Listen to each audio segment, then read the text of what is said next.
Hi, everyone. Welcome to the second of our Game of the Month Club. This is Game of the Month Club for February. And yes, we are fully aware it is no longer February. In fact, it is mid March. But to misquote Jurassic Park, life finds a way to stop us podcasting. I am your host, as always, Mr. Luvva Luvva, and with me are my co hosts. Thanks, Luvva. Cardinal Smith here at last, of course. Indeed. It's definitely not March. Wouldn't be like us anyway. Tomahawk here. How's it going, guys? Good to be back. Yes, it is indeed. Some would say it has been a journey of getting this episode out. And funnily enough, our game of the month for February was indeed Journey. Journey, the classic from that game company. So let's just get straight into it. I mean, Cardinal's convinced there's not much. What game company? Hey! That game company, of course. Yeah, so we'll get stuck straight into it because Cardinal's convinced there's not going to be too much to talk about. I disagree with that assertion very, very, very much. No, for context to take part in this podcast, I have played Journey for the very first time. Me too. Recently. Played it through, start to finish. Wow. Noobs. In one setting. Noobs. The full, getting that full Journey life cycle experience. Yeah, so Journey, we'll talk about Journey. Obviously, it was developed by that game company, and it originally released on the PlayStation 3 on March 13th, 2012. We usually start these things by saying, here, lads, have you ever played this before? If so, what's your history? But this is the first time both of you have ever played it. It's funny enough as well. I think I suggested it as well. When we were kind of like adminning the roster for the year, I think I just was like, how about an easy game? How about Journey? And I think this is purely as I've never played this before. This will be a perfect platform in which to play it for the first time as well. So here we are. And here we are, playing it. I, on the other hand, have got not a long history with Journey, but quite a history with Journey. So it was one of the very few games on the PlayStation 3 I actually bought, and I bought it day of release. And the simple reason for that was I actually really enjoyed it. I don't know if you've ever played Flower, probably not, which was that game company's previous game in which you have to re-enliven a dead planet by using the power of wind and pollen. And you regrow a full planet, and it was amazing. And when Journey came out, yeah, I jumped straight onto it, played it through. I must have been 9, 10 times, just straight through. Finish Incredible. it, restart, finish it, restart. It is incredible. It is incredible. Before we start talking about the game, I think it's really worthwhile we talk about the development of this game because it is absolutely insanity, the development for this. So it is. So obviously this game, Journey, Flower released 2009.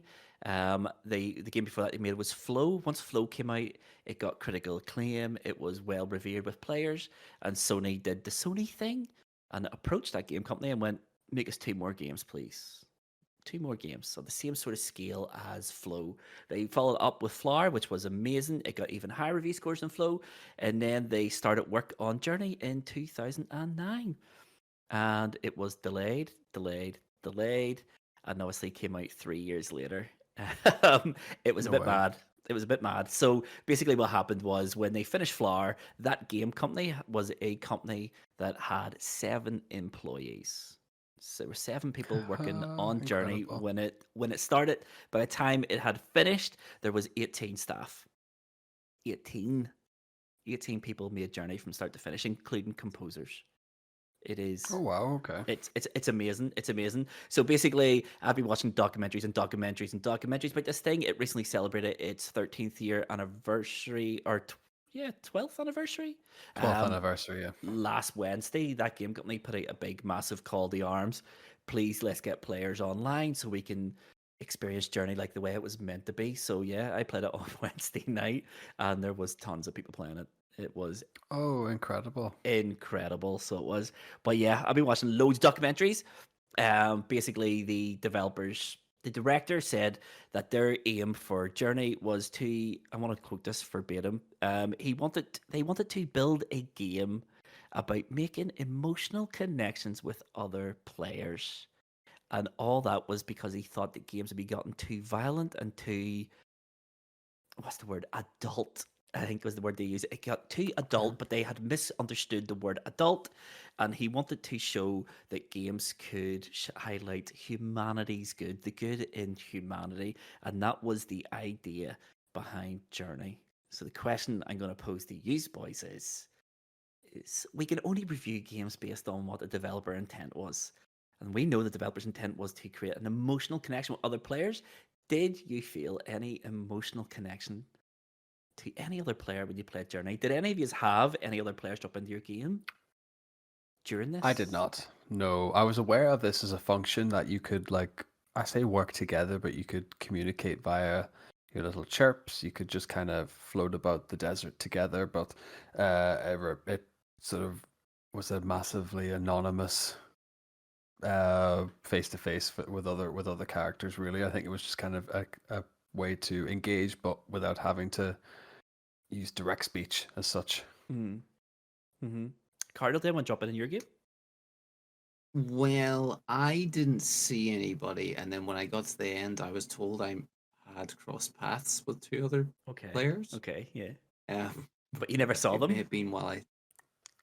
No, Wow. no, unless I had set the controller down to go have a cup of tea or something, and they'd like swoosh by and wondered what chirped at me. That's a really interesting idea, because surely we'll talk about the sort of levels in each section of the game, but surely the level design has a pretty clear, clear, tight sandbox vibe. Really, it can't be that. It's not like you'd miss them if they were there. I really wish there was one part I really wish I had met another player, because I went about lost for quite a good while. But I guess that's part of the journey, part of the experience, and part of the journey. I guess. Yeah.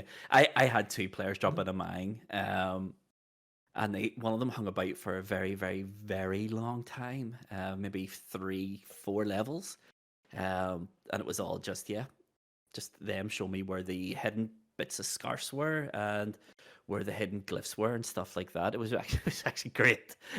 So it is, but yeah, basically when I drop into someone else's game, you kind of know when someone's there because it drops you in where they are, effectively, not on top of them, but in the same sort of area.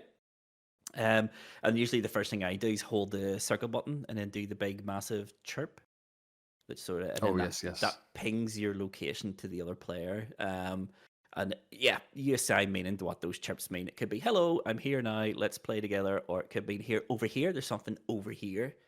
So there's two different types of chirp you can do. There's a short one and there's a long one. You hold the O button and you build it up. The chirp does lots of different functions in the game. We'll get that when we get to that. But yeah, we'll go back into what the developers intended for this. So obviously it is a 2-player maximum. So you can't have more than one other player in your game at a time. And that's just because I'm laughing because I'm just imagining like 600 people showing up in your lobby, all chirping away. And it was all every design decision with Journey was all based around, can we make an emotional connection amongst players? So that's why your characters don't have arms, they don't have a gender, they don't have a voice, and your only interaction with the level is basically jumping and turning on ancient machinery and things like that. So basically, yeah, so it's just a whole heap of stuff. There's no voice chat, there's no name displays. During the development, when they said to Sony, this is what we want the game to be, we do not want voice chat, we do not want their usernames appearing. In Journey as well, when you play it, it won't appear in your recently played until you complete it. And Sony were like, no. Oh, okay. Sony were like, no, we can't do that. These are system level things. And these are like, Sony had for the PlayStation 3, they had a checklist of things that your game must have. If it has online functionality, it must appear here. You must be able to do this, and they were like, no, we want none of that. And the voice chat was the big sticking point in that recent play thing. Sony were like, show us the game and explain why you don't want these things to happen, and we can make it happen. and apparently, I think it was Yoshi sat in and went, aye, we can Yeah, make this it. makes sense. Yeah. We can make this happen. And they did. And I think it is the best feature of the game. When I completed this for the first time for this episode, I hung about until the end of the credits because I know that's when the players who joined you on your journey. Because I wanted to see who it was. I think I put a tweet out as well, thanking those players for their help because Oh, that's cool. Yeah. one of them was awesome. I don't know which one it was, but one of them was awesome, and they showed me like a load of the glyphs and stuff because the glyphs are hidden. There's one glyph in every sort of level, and it gives you. It's just your story. It's just in the little 2D art you see at the very It end of the game, details the whole thing in little pieces. Yes, as and it throughout the level. and it inserts your journey into the main story. It's a really, really, really awesome wee thing. Yeah, I think it's really the height of it. Apart from obviously it ran on for 3 years. The initial sort of turnaround time for Flower, I think, was 1 year. Sony were like, yeah, can this Journey game be out in 2010? And they're like, yeah, no bother. But it was a big bother because they were trialing things. They wanted all these other sort of stuff. The whole thing with the multiplayer that held them up because Sony had to do some things for them as well. They said that Sony was amazing. They said that Sony, once Sony understood the game, then they did everything that they possibly could in order to make their game a reality. But it held up the development massively. Obviously, they realized they need more staff because their company more than doubled in size. Year two, their CEO realized, oh, this game's not going to be ready for another 10 months. Sony apparently were quite brutal with timelines. After a year, they were like, is this game ready? And they're like, no, it's nowhere near ready. We need more time. Sony were like, show us what you have. Tell me what you're trying to do. Show me what you want. They watched it and they're like, yeah, have another year. Oh, okay. At the Seems end of quite year, understanding. at the end of year two, Sony were like, we need this game now. This game's getting released, whether you want it to or not. And then they had to do a whole big pleading. We need more time because this isn't the game we want. Sony saw it and they're like, yeah, okay. Take another 10 months. After 10 months, they were like, we need 2 more months. And yep, 3 years, almost to the day, it released. However, at the 2 year mark, the CEO was like, we don't have enough money. There's nothing we can do here. And 2.5 year mark, they officially ran out of money and the company was going to fold. But because they had worked so long on this game, they were like, the CEO was like, listen, I will pay everyone from my own pocket, but we have to write it off type thing. So for 6 months, the last 6 months of that game's development, they were getting paid basically from the boss rather than the company. And then the game came out and it was enormous. It was just an enormous success. And that game company are still going. But because of the stress and stuff, obviously some of them left and made Giant Squid. And Giant Squid made Abzu, which is a spiritual successor to Journey, and it's a really good game too. it's awesome. Abzu's on my backlog at the minute. I think it came up in the catalogs. I think not long after Journey, and I was just like, "Ooh, let's it's in the same sort of ballpark anyway. So let's start tackling these games now." Yeah. So Love it. You are a catalog and a book of the video game history. It was it was a lovely history lesson. Yes. The story of this is amazing, and I was like, this has to be told because there's not much. There's a load of stuff online about Journey the game and the emotional connection people make with other players on it. But there's not an awful lot into like the actual development of it. It's mad. Like I was looking into like all these like developer videos, and they're like, yeah, this is what we wanted. This is why our characters look like this. This is why the communication, it doesn't have voice communication. I think the director for it, they did try voice communication, but he was like, video game lobbies at that time anyway descended into the same sort of stuff, and it was just people being mean to one another. Yeah. And he says that it wasn't the vibe we were going for, so it pretty quickly in development we knew we had to strip voice chat, and he said some of the usernames were quite offensive, and that's why they stripped that out of it. The whole character design is based around what they wanted to do. One of the big things he said there was if you want people to make an emotional connection with one another, you have to do two things. Well, three things, and make them anonymous to one another, and remove most of the player actions, and remove tasks from the game. So that's why the game seems pretty aimless. So you're just on a journey. The game is about the journey, and all you can do to interact with the world is fly, chirp. You can't even jump. Jumping is pretty much automatically. It's automatic. If you go to the edge, your character will automatically jump. So that everything in this game is designed around emotions. And some of the play testing on it sounds crazy. Like they did private alpha and beta tests, and they asked for players from different sort of communities. One of them they asked for was Call of Duty players. Can we have Call of Duty players please come in and beta test this game for us? And they were like, we know some of these players from their gamer tags, and we were reviewing their Call of Duty gameplay, and a lot of their Call of Duty gameplay, they were just slabbering to other players, calling them everything, the whole classic Xbox 360 lobby system chat. And he's like, they came in and played Journey. At first, they didn't get it, they didn't understand what it was. But he said there was one playtester in particular came in with this big attitude of, this is going to be terrible. Your game's terrible. But when it released, that playtester played the game, dropped into someone else's game, and obviously you don't know who they are. But at the end, it had to leave before the end of the game, and that player sought out the other player whose game he dropped into on the official forums and put up I was playing Journey on this day on this date. I played this level, this level, this level, this level, but I had to drop out because something came up in real life, and was apologizing to the other player for not saying goodbye. And not seeing the journey through together. That's really cool. Yeah, that is so cool. It is so cool. But yeah, that's basically the whole thing around the the development of it. And I think we have to talk about the game, because this game, I loved this game when it released. I haven't really, it stuck around with me for a very long time afterwards, but I haven't really thought about it in a few years. But when I played it again, I think I was saying to you two guys, I was definitely saying to Blaney and a couple of other friends how amazing this game is. And it is amazing. I think we need to get into the gameplay of this game.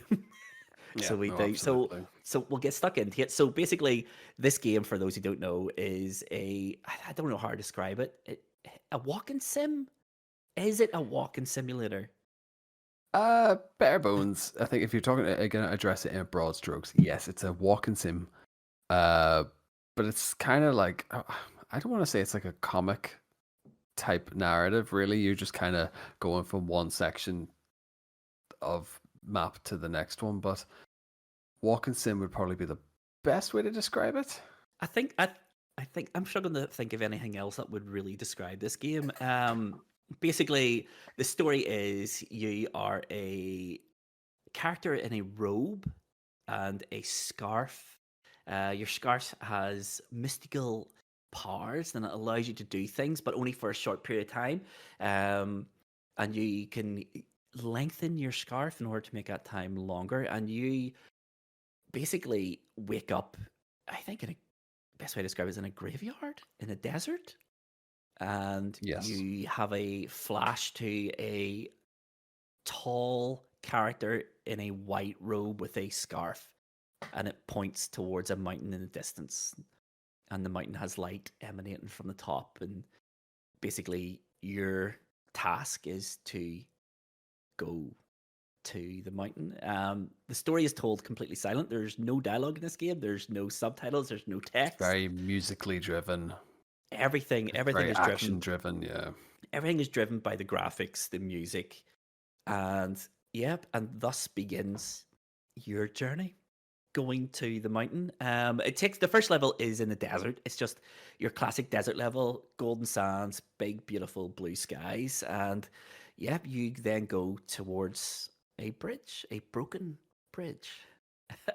I feel I just want to interject. When you open up the game at start in this desert, in this open vast land, there is no tutorial or a real hint of what you are to do. Mm-hmm. There is that just camera points you towards that mountain with the light emanating from it, and you seem to be facing that direction. That's it. Apart from that, it's not telling you to do that, No. but it just you feel guided, or like that is the only sort of guidance you feel there may be. And straight away, from an emotive point of view, you talked about a COD player. For me, it was like playing Metal Gear Solid and then playing Metal Gear Solid 3 when suddenly you're out in the open. There's no boxes to hide in. That's it. There's a feeling of lost, being what do I do? You know, as me playing this game, what do I do? What's happening? Who am I? There's no communication, so it was very striking. Yeah, no, it was the The same as soon first because minute. it's as soon as you hit start game, the camera kind of pans out, and then your little avatar kind of just you assume control pretty much straight away. So there's no loading screen; it nearly just jumps you straight into the game. And as you say, the first thing you see is the light, and you go, "Oh, I want to go there," but I also kind of want to have a wee look around the immediate area and see, because I'm straight away would be even with no knowledge of this game, I would have gone, yeah, but there's other stuff. There'll be other stuff in this area. There's bound to be. Yes, but it's typically there's not. I mean, I think every section, I don't want to call them levels because they do lead into one another. There's no loading in this game at all. Everything's seamless. You go from one area to the other. There's little transition screens, but I'm reticent to call them a loading screen because there really isn't. You just seamlessly go from the desert and then you eventually end up at the mountain. And as you say, Cardinal, yeah, there's nothing explicitly telling you that is where you're going, but you feel I don't know what it is that drives you, but you feel driven to I'm going to that mountain. I don't know why. I don't know who this person in the white robe is. I don't know if I can trust that white person. But I'm going to the mountain. And the whole game is just that's the whole game in a nutshell. You are driven to do these things, and you don't really know why. Even you could argue some players won't know why they did what they did at the end of the game. But the game kicks off in a desert, and there's all these like little stones in the ground, like little tombstones. Yeah, and it's a motif that continues the whole way through the game, especially towards the end of the game. There's all these like little they struck me as tombstones. It's never explained what they are. They might be tombstones. They might be I spawning can points. actually attest to this. So this actually ties in really well with me playing Ghost of Tsushima at the minute. So the idea of like the grave with the scarf tied to the grave is some sort of indicator of death, rebirth, cycle, like life cycles and stuff like that, and like a soul has left the earth and something is coming to replace it. So it's this idea of like the sort of never ending cycle. Everything's gonna kind of rinse, repeat, and continue on. Like so. Yeah, and spoiler alert, that is the story of the game. So it is. So yeah, so you set off. I think it needs to be said about the art direction of this game. The first thing, I've played this game before. I played it on PlayStation 3. I played it on PlayStation 4. There is no PlayStation 5 upgrade to this game, but the PlayStation 5 will, reconstruct PlayStation 4 games into 4K. The first thing that struck me about this game is how stunningly, devastatingly beautiful this game is to look at. It is an incredible looking game for a number of reasons, but it is incredible looking. It's not realistic, but it looks unreal. So the way, yeah, it's art direction. It's not realistic, but that's not the vibe of the game. It's not a realistic scenario that you're dropped into. It's very beautiful, and it matches the environment and of course the music. Yes. We'll talk about the music in a bit, but yeah, no, the art direction is stunning. Everything is so purposefully designed. You know, the sand glistens, the baked in lighting. There's no day night cycles in this game. Everything is in a predetermined part of the day as you journey through it. The sun glistens off the sand and you can see it, and there's like wee bits of wind that will blow through the sand, and you'll see like the little particles of sand and glisten in the sun as they dynamically Yeah. move around with you. It's just it is stunning looking, and it makes you want to, as you said, Tomahawk, it makes you want to explore the little sandbox that you're in at that moment in time. There's not an awful lot to see, but what's there is just compelling you to look around. So the game starts off in a wee graveyard, and the camera points in the direction of the mountain. The title card comes down, just says journey. There's no press X to start. It's just go, and you just make your way through the desert towards a broken bridge. You get to the broken bridge, and that's really where the game starts. You have to traverse this broken bridge. You have to rebuild it using the power of the scarf.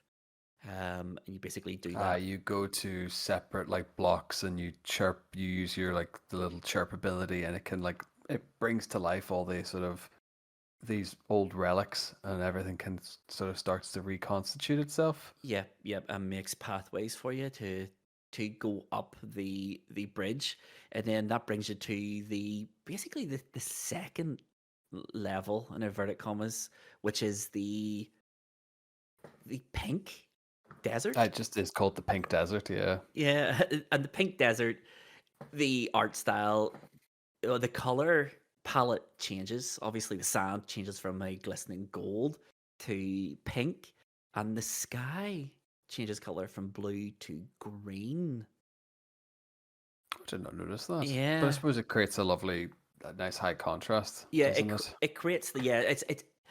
I think it creates because basically what you're doing. The start of the journey is you're journeying downwards towards the destroyed, sunken, the ancient city. So Yeah. you're journeying downwards. So it does make, I suppose, artistic and narrative sense. You know, blue skies. The further you get down towards the destroyed center of the civilization, whatever it might be. You know, it goes from a luscious, like almost Sega blue to like a green. It sort of indicates that something's not right because obviously a sky shouldn't be green. And then it starts off one of the most beautiful sequences in video game history. It's iconic. It's truly iconic. And it is the sand surfing. You open up the Oh, it gate was at the top, and then you just surf down because it to the does it city. pretty excellent. And I shared a couple of images of it on the Discord because it starts over the shoulder. You skate down, you do a few wee zigzags, you kind of jump, traverse a few wee bits, and you like all that you as you get to that section, you come across all they're magic carpets essentially is what they are. Mm-hmm. But they can charge up your scarf and any other bits that you collect, and they'll always make sure that your meter as such is full. Mm-hmm. But it goes from over the shoulder, and then it nearly goes 2D. It goes side scrolling, yeah. Really, really seamlessly, and the way that you sort of go between the pillars, and then how the light cuts in and out. I think I just sat there and was just like, I could just do this section, Yeah, all day. If that was an option, that would have been absolutely perfect for me. But just that, because it goes from that like green to pink to this like solid golden yeah, hue, really, as well. yeah, and Oh, it's incredible. Like, and I can't describe that little section of game. This is the section of game where my first player came into my game, and all he did the whole way down the hill was chirp and fly a little bit, because you say your scarf loses charge, but every time you're close to someone or any of the ancient relics that all look like scarves, it automatically recharges your scarf and it will keep you at full charge as long as you're close to another player. If you're not close enough, they can chirp at you and give you more power. And it's just, yeah, that was the first time it came in, and I just remember surfing down with this other player, and it's just once she hit the bottom, it just stops, and seamlessly it's right behind your character again, and yeah. you continue forth. You have to open up a couple of gates by jumping on top and getting all the little bits of scarf out and following them. Every time you chirp at them, they will allow you to fly, but it will force you in a certain direction, and it's the direction that you're meant to be traveling in, and that's how the game sort of directs you around using the little bits of scarf. But yeah, that section is just it's Oh, big something smile. else. Big The smile on my music, face doing it. the music that plays as well. It's just an incredible spectacle, and nothing happens. You're literally surfing down the side of a sand dune, and then when you come to the bottom, when it cuts to this side scroll, and you're in like an ancient. The best way to describe it is Roman architecture, sort of.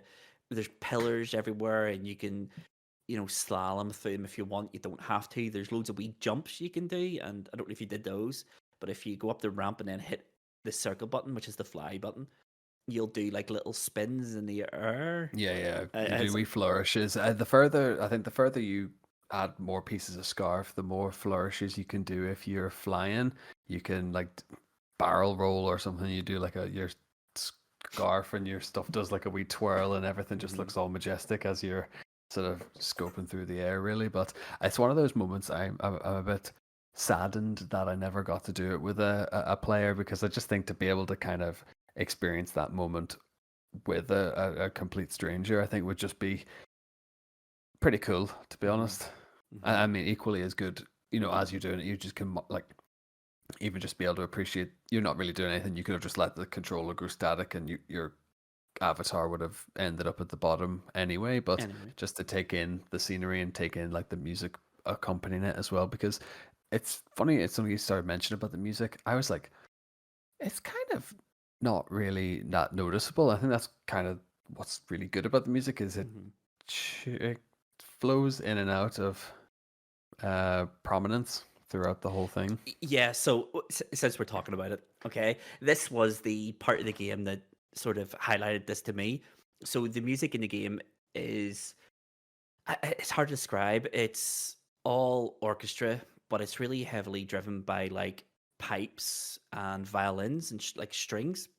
Yeah. And it is it is, but it isn't. It is trying to get you to feel a certain way. It is trying to drive the emotion of the player. When you're doing something like when you're surfing down the mountain, it is very fast paced, and it is driving up your excitement for what's going on, even though there's nothing going on the screen. A lot of players will drop off this game calling it boring, and I wouldn't blame them for it. But the music drives a lot of the player emotion. But what the music does, and what's so good about it, is it's completely driven by your actions and what you're doing. So when you're doing something like that, it dynamically adapts to it, and it will pump up the volume of the music, and it will raise the tempo of the music. So that music it plays when you're surfing down, when you get to the bottom, it doesn't stop, but it dynamically, if you stand at the bottom where you stop the surfing, it's because you're in this elevated position, and you can see the whole level in front of you, and you can see what the game wants you to do. So there's another gate that you want to open, but it's like a big massive door, and there's a wall around it, and you're leaving the desert. You're going to go somewhere else. If you stand there and take in the scenery, the volume and the tempo of the music, the tempo gradually slows, and the volume goes with it. So the music will continuously play in the background, but you might not be aware of it. Once you start moving again, it will pick up just that little bit to sort of reflect what you're doing It's as a driven by player. your actions and movement and stuff. It's incredible. The only time the music stops is when the game wants you to pay attention to something. That's the only time the music stops. It's just the whole design of it is just frightening. It just uses everything to make you feel a certain way, and it's funny you said that as well, because in one of the documentaries I was watching about this, the director said something, and just when you said it there, when you were doing it, I wish I had another player to share that with. And that is one of the lines the director used in the documentary. He was like, we didn't want you to need other players. He goes, this game's completely single player. If you want to play it single player, there's no bar to that. But we wanted players to want someone to share this experience with. Yeah. And it does, even though you're basically just walking around and you're looking at things and you're chirping at bits of scarf, the presence of another player just changes this game completely. It is just outstanding how they've implemented the multiplayer. And I can't praise it enough for the sheer bravery of the developers and going, this is what we want, this is how we want to achieve it, and going to all the lengths they went to. It would have been quite easy for them to go, do you know what? Sony's never going to go with this. We're running out of money. We're running out of time. Let's just do a game. But someone somewhere, apparently the whole team was all on the same page and like, no. And the whole team is like, Sony, you can't have this until it's done. Yeah. And I think an awful lot of credit has to go to Sony as well. A lot of teams would have went, a lot of publishers would have went, no. We've given you 2 They're years. bankrolling. Yeah, like they've set a time frame, they've set a deadline. I think Sony have had a lot of understanding, but they know how, they know the ropes, they know how it works really. So to show the patience, I think, yeah, very good. And there's been times Sony haven't shown the pay or given that same patience, and there must be or the trust. Or the trust, exactly. Yeah, Band. Yeah, I remember Band Studios comes to mind with this. Band, I think, have always been given a short shrift. Days Gone. Days Gone needed a few more months in the oven, and Sony weren't prepared to give it to them. And it bit them pretty hard. The state of that game release. And it's nice to see a small team go to a massive multi-billion corporation and go, no, you can't have this. But yeah, so, yep. Other players is just elevates this game to a whole new level. I think at some point we're going to talk about is the discussion's always, are video games art? Can we ever call video games art? And I think Journey is one of the most compelling arguments. Like visual and story as an art form as well. Like, but we'll talk about that Yeah. at the end. I think we'll talk about that. At I the think end. Go ahead, Cardinal. You called it a walking sim at the start, and it seems like its own wiki describes itself as an adventure / art. Yeah. Yeah, in itself. Yeah, it's people. When I say walking sim, I just want to clarify this. When people say walking sim as a derogatory term, I don't think walking sim is. I think if your game knows exactly what it is and that's the best way of getting across your message and telling your story, I have no issue with walking sims. I actually really, really enjoy the genre. I've no issue with it. And yeah, Journey is probably one of the best sort of examples. And in no way do I see it as a derogatory term. I think in walking sims there's a language and a story you're being given, whereas Journey struck me as completely language free. Yep. Like even the little symbols that appear everywhere have no meaning to any kind of language. The noises don't interpret as anything. You are completely void of a communication method that we recognize in our own societies. And that is the genius of it, is because nothing has any inherent meaning in the real world, but when you start playing Journey, very quickly you become absorbed in the world of Journey. And whilst there's no language in any sort of context of the word, there are like these hieroglyphs or petroglyphs, I think that would be better to describe it, because they're not hieroglyphs, petroglyphs, and you look for meaning in them. And the game, you put your own context to it that way. You start to piece it together in your own way. Exactly. Yeah, every time you find one of the tablets for the glyphs of your story, it's all meaningless and it'll glow. And then it will always finish with like a little 2D animation of your journey to this point. It's completely dynamic, and it will show your journey, and it's expertly designed in that you'll find those petroglyphs everywhere, and oftentimes nothing will happen, but you're looking for your story within them. And in the little chirps and stuff, I think the developer said that the team wanted the player to put their meaning on top of everything.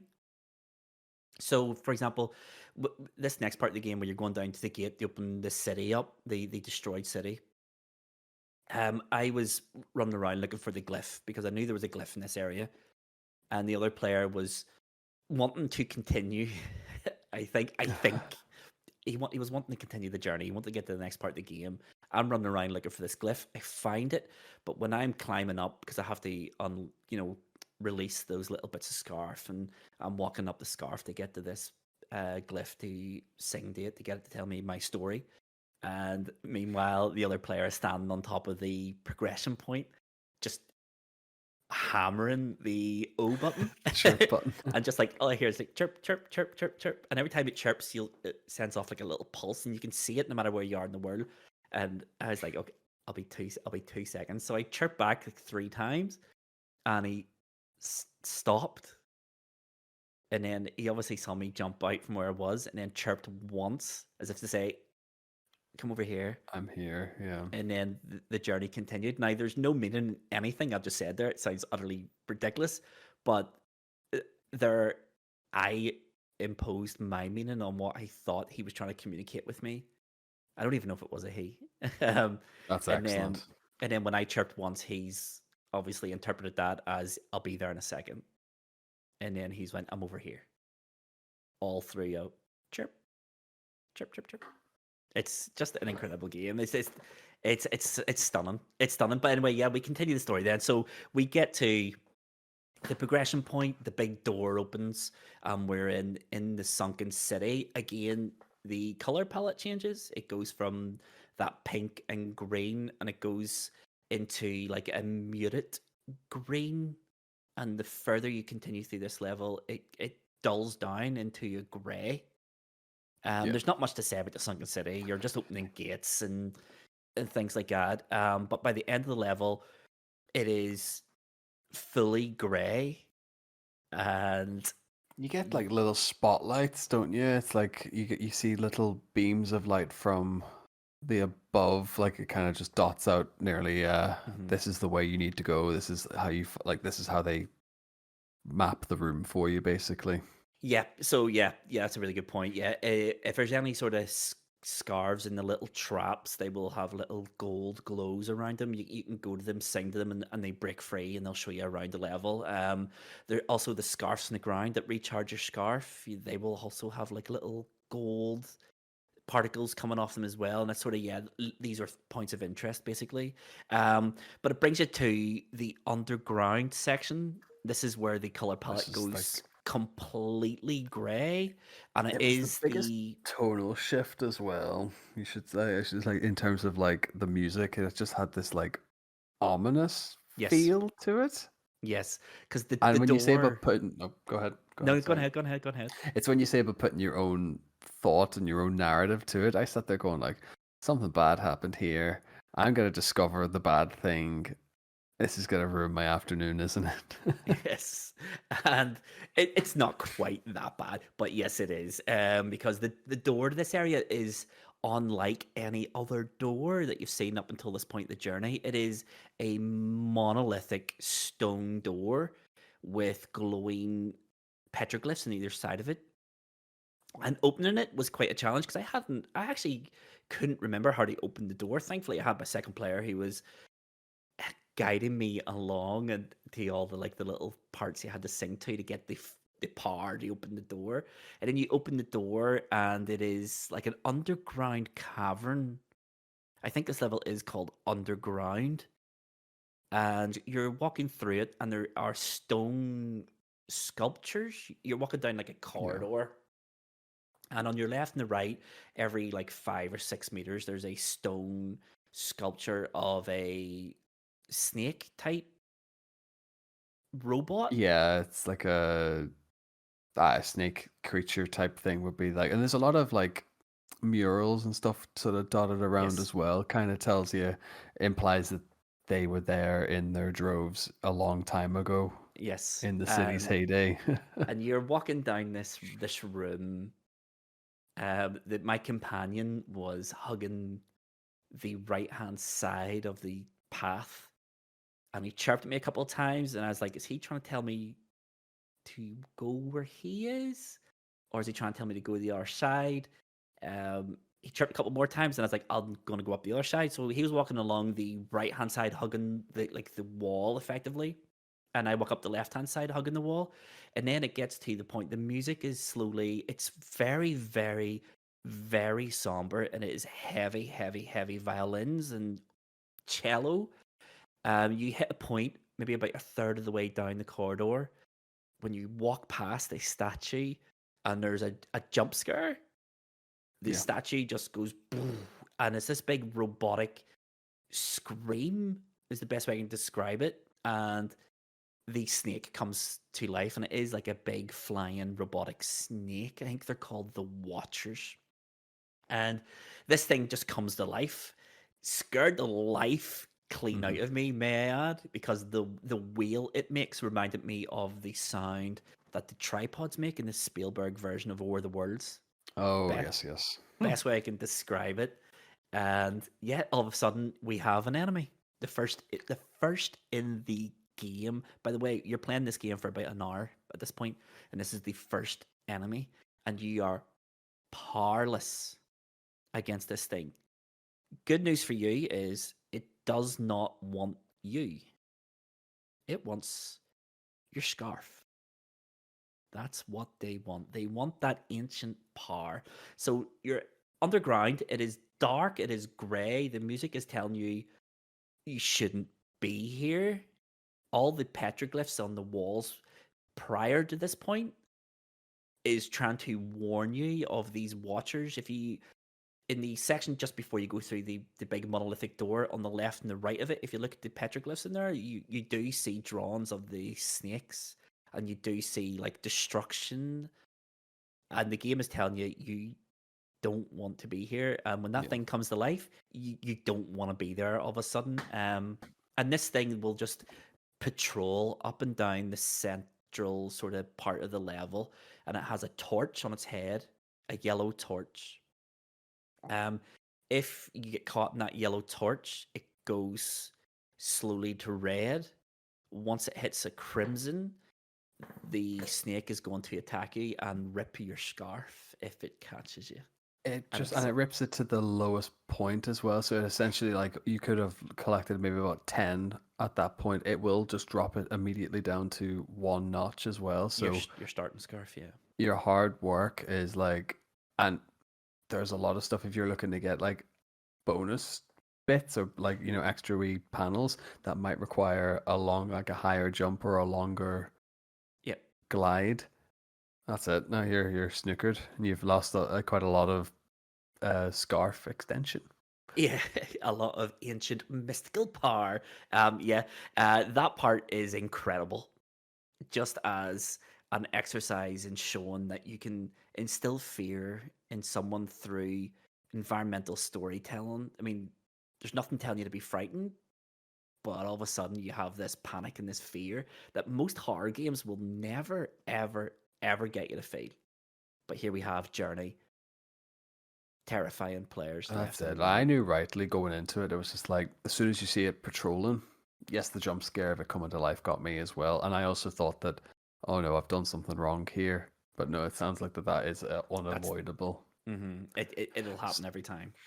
Now, the spotlight was a big giveaway that something would happen. So I was just like, don't, as much as you want to test it out, don't go into the spotlight. So I basically, being cocky Tom, I went and zigzagged back and forth every time. You sort of time the beats of their movement pretty well. So I was just going left and right and opening up all my little extra bits.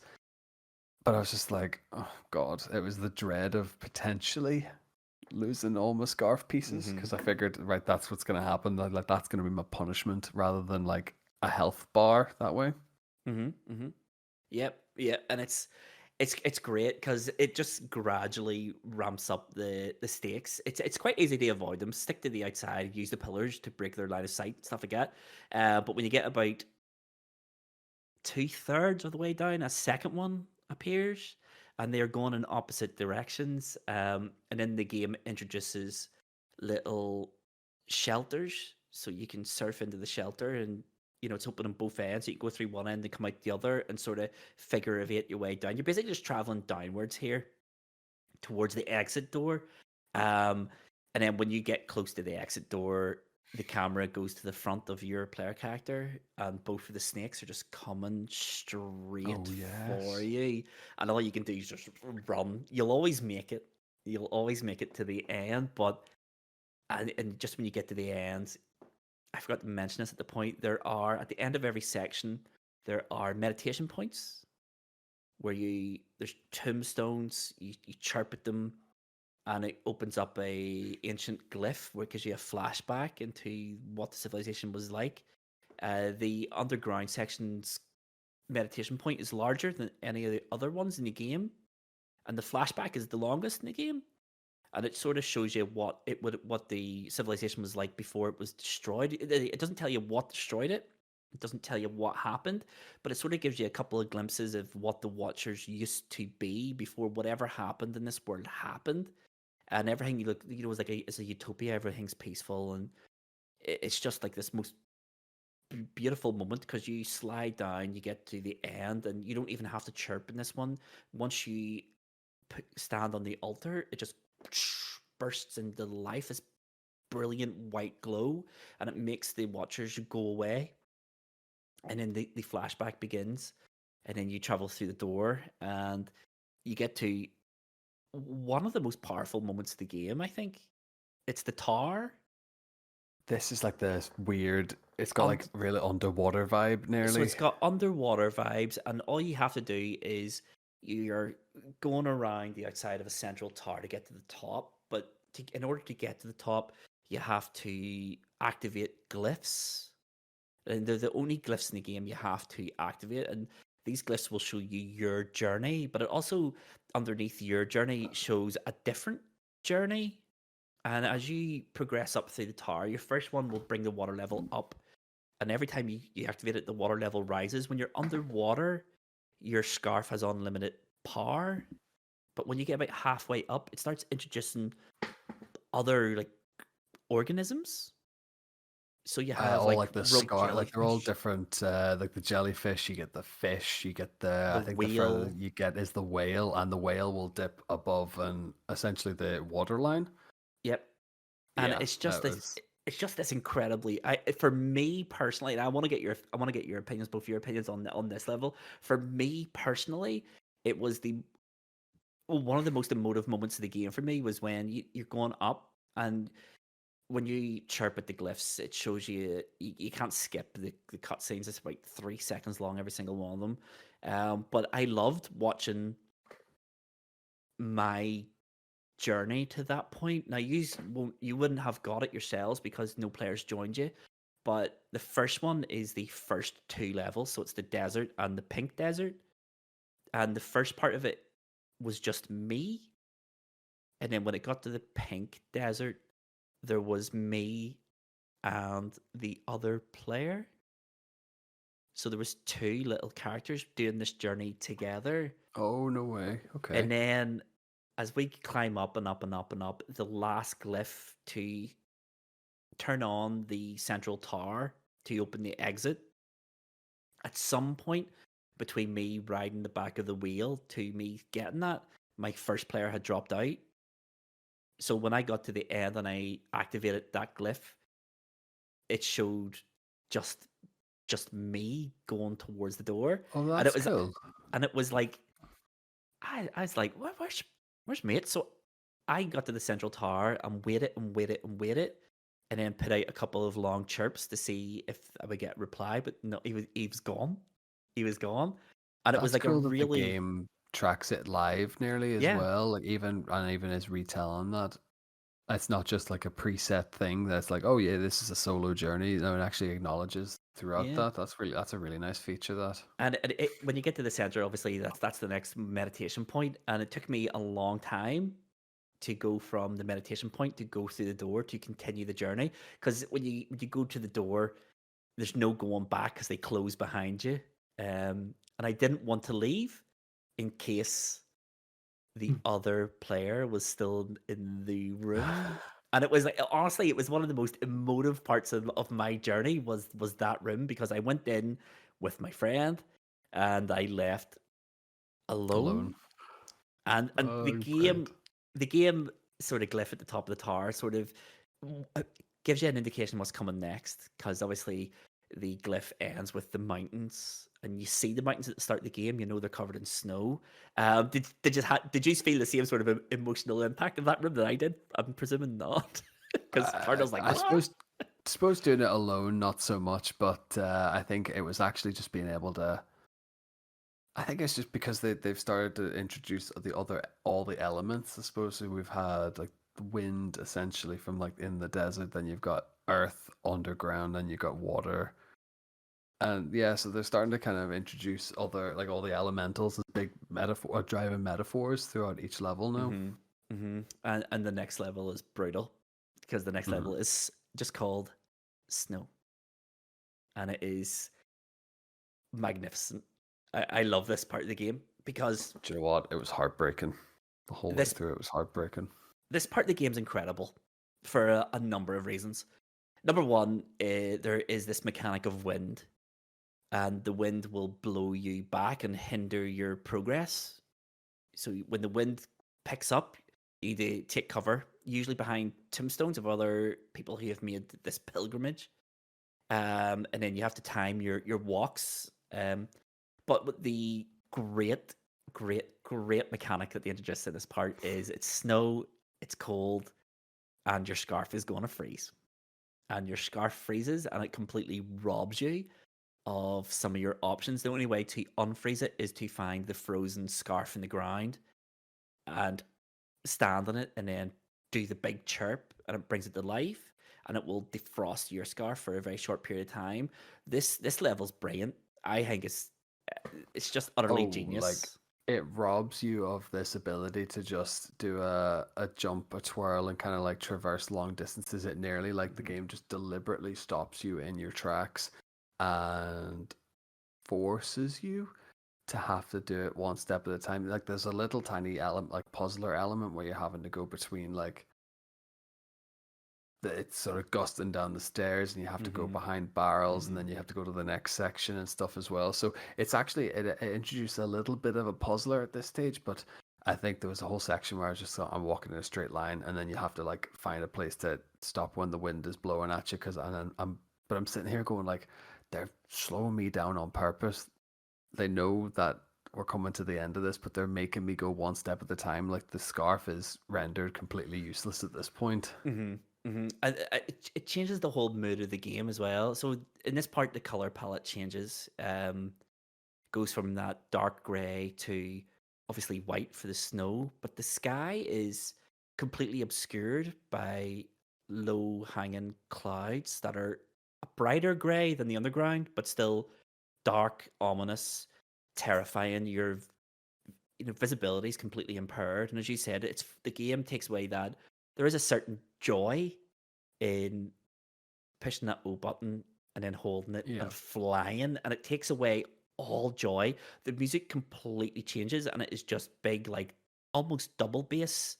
And Yeah. it slows right down, and the game it's quite challenging, not in like a traditional sense of, oh, there's tough enemies here, oh, I need to beat this enemy, I'm not making any progress. The challenge comes from your ability to temper your movement, because if you go 1 minute too early, you're going to lose so much progress, because the wind just hurls you back from whence you came. And it does become it's perseverance. This part of the game is about perseverance and timing. You're basically climbing the side, you're climbing the mountain, you're going up a mountain valley.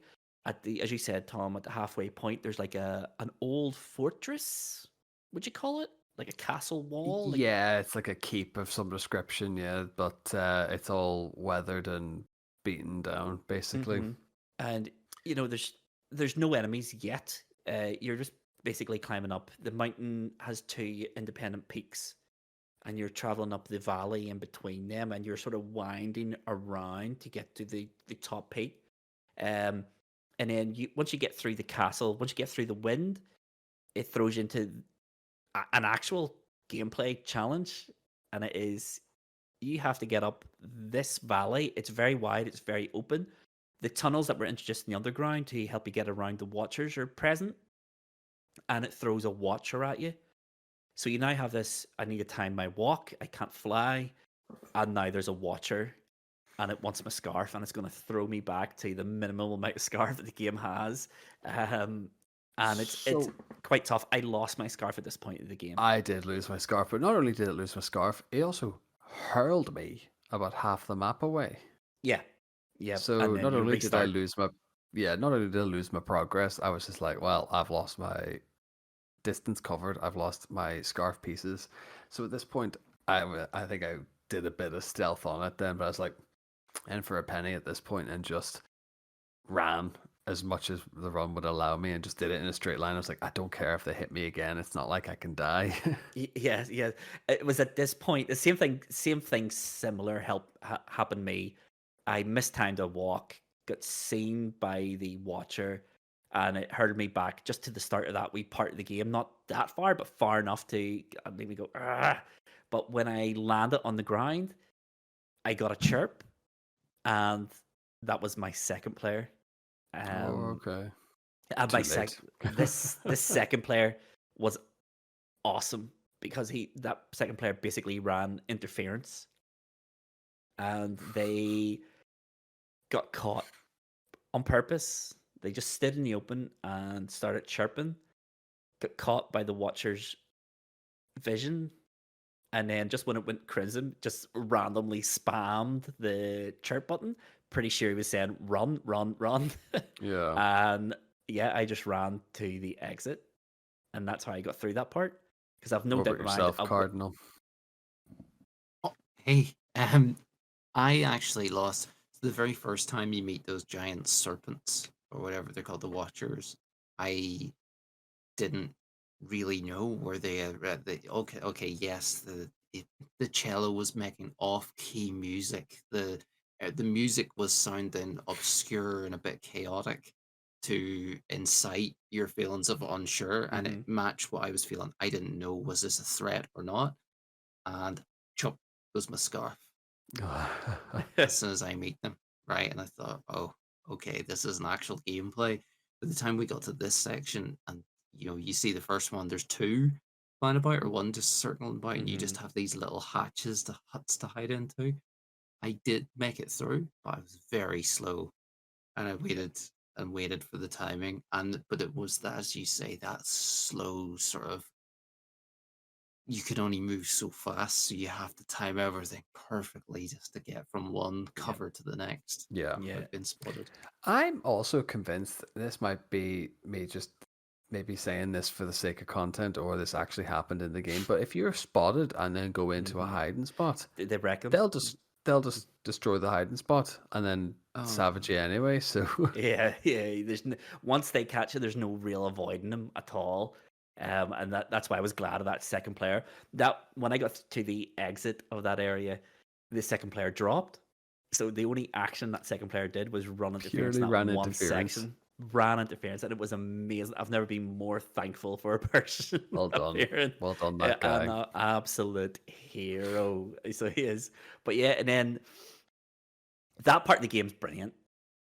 I know a lot of players don't like that section because of all the things I said. Your progress is slow, options are removed, there's actual enemies that can devastate you, but it's just tonally fits absolutely perfectly. So you go through the door and you open up on a wide expanse of snow with the mountain just right in front of you, and you walk up, but as you are walking, you start freezing, and your walking pace gets slower and slower and slower, and then your character keels over, and then the game fades to black.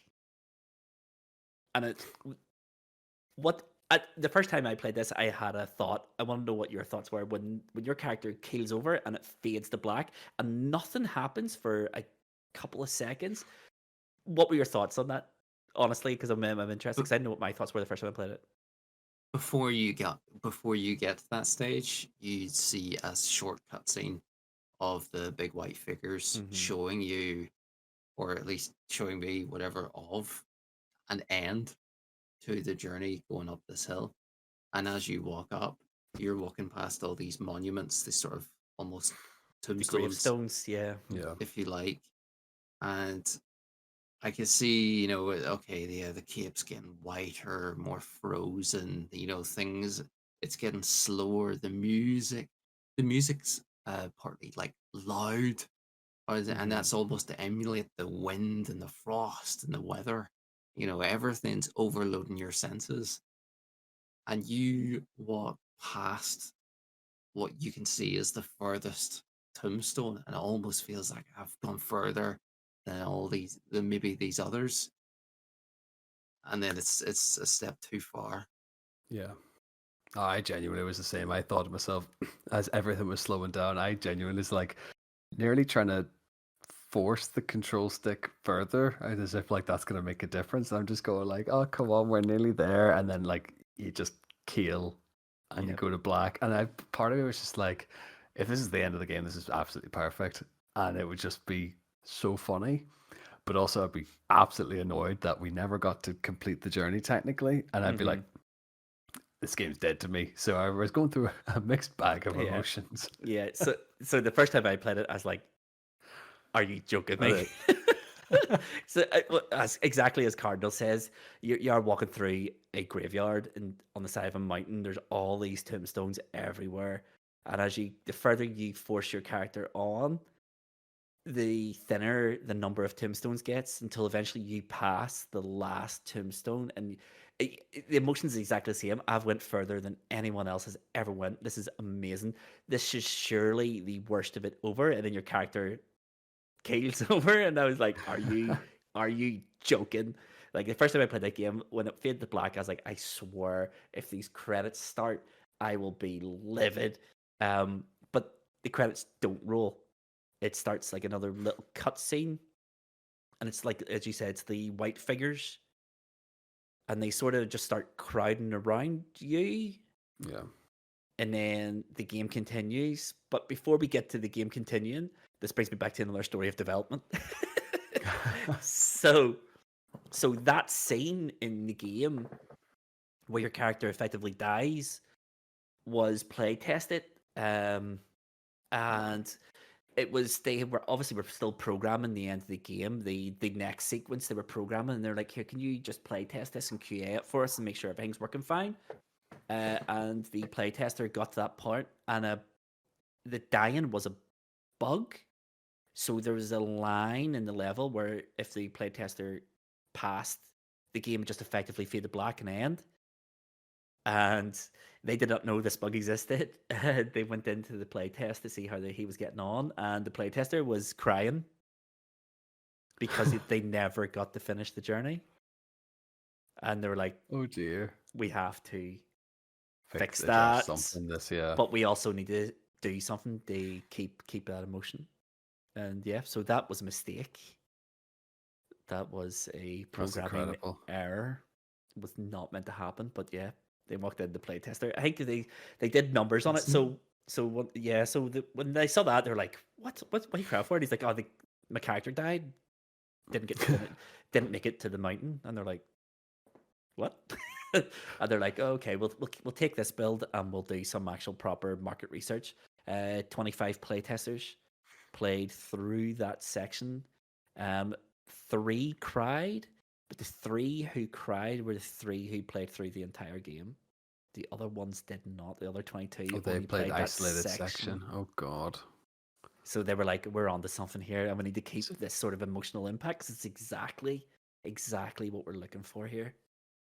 And yeah, so the game continues, and the next level, the last level, is called Paradise, and it basically opens up with you flying through the air in this amazing, clear, bright blue sky, sun splitting the trees, and the music is the most joyous music. Yeah. It is incredible. It's just a sequence of you taking yourself from the most difficult part of the journey, where you fall, where you die, and basically you're flying to where you want to go, which is the top of the mountain, to end your journey. With the most kitted out scarf you've ever seen as well. The longest scarf possible, and all these other creatures. So you have the Watchers, as they were in the past, flying around. You have the little flying carpet parts there. There's lots and lots going on. It is completely open as well. You can go wherever you want, and you can see whatever you want. If you just leave there's like God rays coming down, the gold particles. If you stay in the gold particles, you'll have unlimited flight. If you leave that, then you'll eventually run out and land and have to jump up and stuff. But yeah, initially they wanted that to be completely on rails, just you flying straight, but it lacked any sort of player agency. And the players who play test it complained about losing their agency and thinking, "Why can I not go where I want? I want to go over there and see what's over there. I want to explore. Yeah. Why can I not do that? Every other part of the game lets me go where I want. Why all of a sudden can I not go wherever I want?" So they changed that, opened it up. It is brilliant, and there's nothing to it. It's just you flying, and it is this moment, everything together, the graphics, the color palette, the music, what you're seeing on screen all just coalesces into let's get to the mountain peak, because that is what we've been going on. This is what we've been going to for so long. And then you land on the mountain pass, and then all you have to do once you land is walk forward, walk to where you're going, and then the game ends. Yeah. You walk into the light, and the game ends. And it ends magnificently with you becoming a beam of light and then traveling back over everywhere you've just journeyed from, and then going back to the opening part of the game, and the game asks you to go on another journey. Just has this infinite cycle, yeah, because like the credits roll, it takes you basically reverse order of everything that we had seen and achieved and stuff, and then just the only thing is you're a shooting star, beam of light. Yeah. And then it's like, just press X to go again, guys. Start another journey. That's all the game says. Start another journey. I did. I'm not gonna fantastic. I know. I went straight back into it. I first time around I did it in one, just as a one shot. I broke it down the second time around and was just kind of chipping away each chapter. But no, it was. I think it's a game that has, and I think the metaphor is it will have infinite replayability. Like your journey's going to be slightly different. The end result's going to be the same, but your journey to there might tweak. Everyone's journey is different.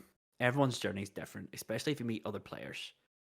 Some players are really, really helpful. Some players will just do what they think is right. Other players, there's no way of trolling in this game, which needs to be mentioned. I think the developer said they took away arms and they took away all that.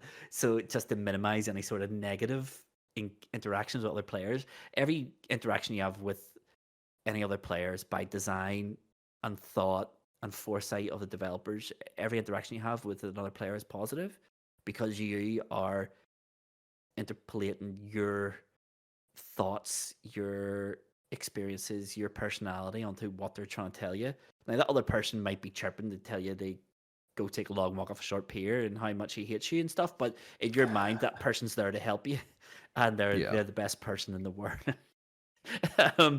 But yeah, it's just how do you feel at the end of the game? Because I'm really interested in this, because the end of the game for me does a lot of different things.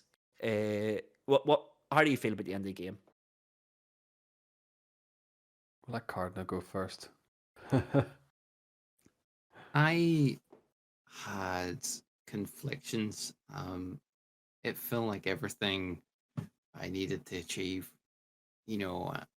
was to get to the top, walk into this light, and we had this sort of divine guidance there to help me get there. And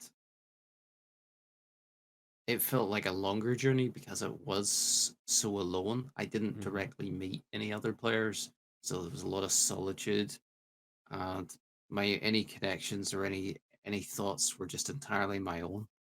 And to get there eventually, you walk into the light and everything. I was like, yes, I've done it. Achieved it. I've gone through a series of emotions.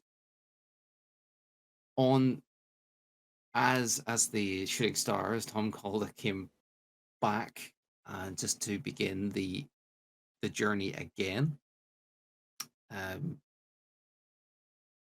felt like I'd achieved it, I completed it, and I felt disappointed in that I've maybe missed out, and and that's going to be the case. I mean, this 2012, you said it came out. Mhm. You know how often are you going to meet another player? I guess, but there was other reasons. I think I've had a week to digest how I've really felt about it, and at the time I was kind of like, okay, yeah, okay, they helped. It was like fan service getting me back up again on that cliff. And but then I felt disappointed. There was no real. What was the reason of me getting Mhm. there? And all that you can just apply your own imprint on, Yep. and to give it its own dialogue. What struck me on reflection in retrospect was that I had a friend who loved this game and chirped on about it for years. And they went through a difficult time, and I've lost contact with them forever, I think. And I never played this game, and I didn't really care. Coming back and playing this, and knowing that it's just a two-player game, and that you have this connection with other people, you can help people, or you go through these emotions. I missed the opportunity in my own life to share something with them Mhm. that I could have done and have that connection or memory. And so it is just profoundly sorrowful, but peaceful that I've played it and done it now. Yeah. And I wish them all the best, wherever they are. Tom. I've never had a game invoke as much emotion as it did, because it was like you kind of just meander, and like it literally goes, we're gonna go to the mountain. That's gonna be pretty easy, and then it kind of just gradually it takes you down before you can ascend, essentially, and it's all about how you apply your own narrative to the game, and you are creating the worst possible case scenarios, like what happened in this civilization beforehand, where are they now, what's happened, have they all made this journey in one way or another, has everything just gone to wreck and ruin because of that, to then essentially your character dying alone on the mountaintop, which was a bit kind of, I don't know, how do you take that in the moment? I felt like all my hard work was just like, oh god, we're just gonna end credits here, and then obviously you get that big burst of elation, and you kind of just you literally soar your way through to the mountaintop. And then I think this whole idea of the game wanting you to go, there you go, start again, like right there and then. There's your replayability right there. I genuinely just like sat at the start screen again and just was like, no, I think to play it again straight away would just kind of sully that Mhm. original. I suppose me and Cardinal have this interesting aspect of playing it for the first time, 12 years on, like. But I sat and just kind of left it for a couple of hours. I'm not gonna lie, just at that start screen, just was like, look, that journey. That was, again, would have been nicer as a pair or someone, someone chipping in each chapter, however. But yeah, just it was a lovely experience, and just it was really like thought invoking the whole way through. And I think it's Mhm. not very often a game ever does that. I think that they've kind of struck a really right note on this, Yeah. and I don't think they maybe intended to get as big a response, I think, or as invoking as it was, really. But bloody well done. Yeah. Yeah. Um, First time I played this game, um, I didn't know what to expect. I loved Flower. Flower was introduced to me by a friend, Cardinal know at university. Dom. Dom Huh. absolutely loved Flower.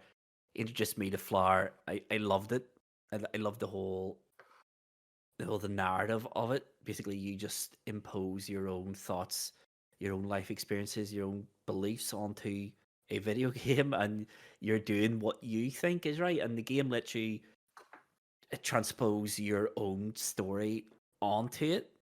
And I think Journey is like the next logical progression of that. Obviously, in Flower, you are the wind, whereas in Journey, you have an avatar, and it is an avatar because it is an extension of you. It is you, you are your avatar. First time I played it, I was like you, Tom. I finished it, absolutely blew my mind, and I sat and stared at the menu screen for an hour. Where I literally sat there with the controller in my hand and stared, trying to digest what had just happened. A whole load of emotions. I felt robbed of like an actual explanation. And then the more I thought about it, the more I realized the game's called Journey. It's not called Destination. It is the story of how you get somewhere.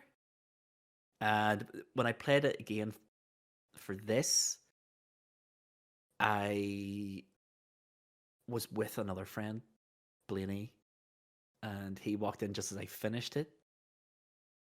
And I sat there and he was like, what are you playing? And I was like, Journey, mate. And he's like, well, what's it like? And I was like, it is honestly one of the most incredible gaming experiences I've ever had. And this is from someone I played it flat out in the PlayStation 3. I played it flat out the PlayStation 4. Every time I play this game, I don't know, it awakens something in me, and I don't know what it is. It's like it's so hard to put into words what this game does to you on an emotional level, but the fact that we're talking about a game causing you to have an emotional response to it is insane. This game is incredible. The developer set out they wanted to build a game where you build an emotional connection with the world and with other players. And if you are reviewing a game based on what the developer intended, then they have not only set out and totally nailed what they wanted, but they have went so far beyond, I think, what they expected from this game. The fact it's 12 years later and we're here struggling to talk about what this game has done to us, it's a testament to the work of that game company, and it's a testament to the patience and trust Sony showed in them, and it paid off absolutely hugely. This game, every time I play it, makes me feel something different. Always positive, always really sorrowful as well. You always feel sad that your journey's over because those players in my gameplay, I will probably never speak with those people who helped me. I know who they are. I know their names now. I know their gamer tags now. I could reach out and thank them, and I have done in the past. I have sent someone a message on PSN thanking them for their help at Journey, and never got a response because a response isn't required. And I know there's loads of stories about this game, about people going onto the official forum and thanking the developers because they were going through bereavement, and the game made them feel as though. So one of the stories I read was, well, I don't know, was it male or female? Their father died, but just before this game came out, their friend said, "Play this game; it's really good," and they didn't realize at the end of the game it tells you who the player was to help you, and they said that like a player came and helped them, and they had, through their grief, created this narrative in their head. This was their dad. Their dad had come down to help them see the journey through, and it's incredible. That's it. It's how you're able to imprint your own. I think how you imprint your own personal, it might struggles or whatever it might be, and I think it's a good way to sort of rationalize or sort of externalize a thought or a process or something via an art form, essentially. Sounds really it sounds really daft when you try and say it out loud like that, but it is essentially what we've broken it down to. It's an art form, and it's a way of telling a story or a struggle or something through a visual means in this regard. Yeah, and it's funny. I'm struggling to think of another game really where this game has a narrative. It does have a story. It's not explicitly told to you, and it allows personal sort of interpretation. It's not telling you its story. You are telling it your story. Yeah. And it is art, isn't it? Oh, absolutely. It's a piece of Has to art. be. Yeah. I mean, what's the purpose of Journey? Journey's purpose is to exist and make you feel things. And the definition of art is it exists. And it's open to interpretation. Yeah. You Just put your story on the art. And that's exactly what us three have done with Journey. It is I art. imagine we've sat for about an hour and 30 minutes talking about this, and I can imagine 14 years ago that game company pitching this to each other and going, so what do you want to do? Oh, we'll just do a bunch of guys in the desert chirping at each other, go to a mountain. Ah, but what about the narrative and stuff? It's like, oh, we don't know. Let them figure it out. Yeah. And then they went, good meeting. Let's go make a game. Yeah. Yeah. I imagine that there was nothing deep dove into it. That game company probably just went, figure it out, guys. Well, since we're talking about structure of stories, okay, I have played through this game. It was my intention to play this game once to refresh my memory, and then write notes on it. I don't think I've ever written as much notes for an episode of High Scores, High Stakes as I have for this one. Like my Metal Gear Solid notes were shorter than this. But on one of the last pages, I have analyzed the story sort of structure of Journey for my faults. If I'm completely off the mark here, that game company, you can tell me I'm off the mark. It's basically a hero's journey. So there is no defined story here, but there is a very defined structure. So for those who are unaware, a hero's journey story is broken into 3 different acts. So the first act is the call to adventure, where our hero is given an end goal: go here, or kill that, or whatever it might be. And in this case, there's a mountain. You're never explicitly told to go there, but the game makes it clear that that's your end goal. So you have a call to adventure: go to that place. And in Act 2 is the initiation phase. So our hero has to go through some hardships. So in Journey, it is the underground and the snow levels. And then the third and final act is the return of the hero. And in all hero journeys, the hero returns with some knowledge that they didn't have at the start, and that's the true gift of the adventure. Journey, in my opinion, fits into that absolutely perfectly. Yeah. Only the hero is not the little character on screen. It is your journey. You're called to adventure. You go through hardships. In Journey's case, it's not gameplay hardships, but it is asking you to explore your own emotions and life experiences and see if you can get past those. And if you get past them, you will learn a little something about the game. Well, you know how to beat the levels, you know how to get there faster and stuff.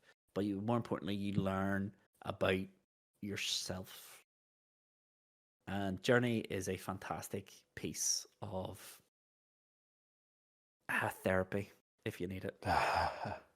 Yeah, honestly. no, I would 100% agree with that. I want to touch just briefly on what you're saying about therapy, and how you feel, because the people involved in it. With just a quick search online before we started recording, we looked up the soundtrack just to listen to a little, just for the mood. The very top comment is from the composer on YouTube. Yeah. He says, "I like to check in on this every so often just to say thanks, and all your comments have had such a profound impact. Thank you." He checked YouTube. He's thanking people who are liking it, and there's a Bandcamp where he's released the album, and he's just thanking individually the artists, the composers of this particular orchestra.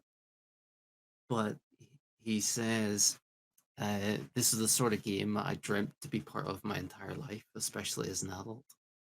And as ready as I felt, as it turned out, their dream to create a game which fostered a genuine connection between two disparate people required a tremendous amount of soul searching on my part, and all my convictions about music and composing were called into question." No So, way. blood, Incredible. sweat, and tears put into it. I mean, it's a huge labor of love, really, and I think it shows from development to player base. I mean, it's all there. I think that's a sign of a community united on the front of this game in terms of every aspect of it, really. The music is not something we talk about very much. The music's incredible.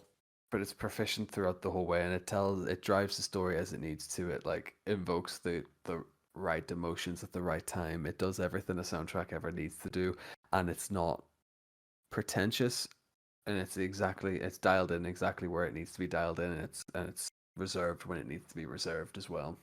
Yeah, and that's the thing with Journey. I think not just the soundtrack of it, the whole thing. People are probably listening and going, "This game sounds like the most pretentious piece of art house I've ever heard." It is not. It is completely unassuming, and everything we've talked about, we've transposed on top of Journey.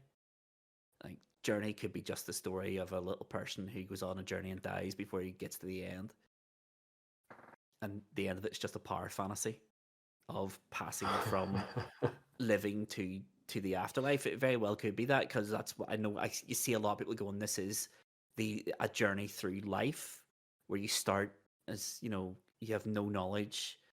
You're a child. You go through these hardships of childhood, adulthood. You get this knowledge, and then you die, and everything you learned goes with you." It's complete. It is completely this unassuming little game that not only won over the critics and won over the players, but has endured far beyond. I would dare say even the creators' greatest imaginations when they were making it. It is a game that is enduring. As I said at the start of this, it's 12-year anniversary. I played it, and I played through the whole game with different players. Every level had a different player. There was players online playing this game because that game company threw out a tweet saying, "Let's play this game on this date," and the fans did it, and it was awesome. Incredible. It was incredible. Journey. That is Journey. We have come to the end of our journey. It's been an emotional one. That was Wasn't it? quite. I didn't expect that for a video game podcast. Who'd have thought we'd have got real for a second there? It's an I know incredible we're at game. each other's throat most weeks, but here we are together. Talking about one of the most beautiful games ever made. We usually talk about, will you play this again? I think we've said all we have to on Journey. It's still installed on my PlayStation. Oh I've yeah, played same I've here. played through Flower. I will play through Flow. Nothing hits quite like Journey though. It's been said many times before, and it'll be said again when the next generation of podcasters in 20 years go, "What about that game Journey?" We heard Dad talking about whatever it might be. It is a masterpiece. It is an absolute bona fide masterpiece. Not many games come to this level of execution. Not many at all. It'll be when we get to the second generation of high scores, high stakes, and all of our proteges will go, "They were talking rubbish," and then they put a full redacting episode of how terrible Journey was, and I ruined the day. I don't think that'll happen at all. But yes, we'll get to the end of this because time is ticking on, and we did say this episode was going to be shorter than Metal Gear Solid. So I guess all that leaves to do then is talk about what March's Game of the Month is for the Game of the Month Club. March's Game of the Month is the hot topic of the moment in gaming. It is Helldivers 2. So if you want to share with us your experiences of Helldivers 2, funny stories, funny things that has happened in your gameplay, make sure you get over to highscoreshighstakes.com, find that little article called Game of the Month Club, Helldivers 2, and leave a comment there, and we will read out the best comments. But yeah, unless anyone has anything else to say about Journey. I think we've covered Yeah. all that needs to be said, really, all that can be said at the minute. Then I suppose all that leaves for me to say is I've been Mr. Luvva Luvva. This has been High Scores, High Stakes Game of the Month Club. I'll see you next month. Love y'all. Bye. Back to the start.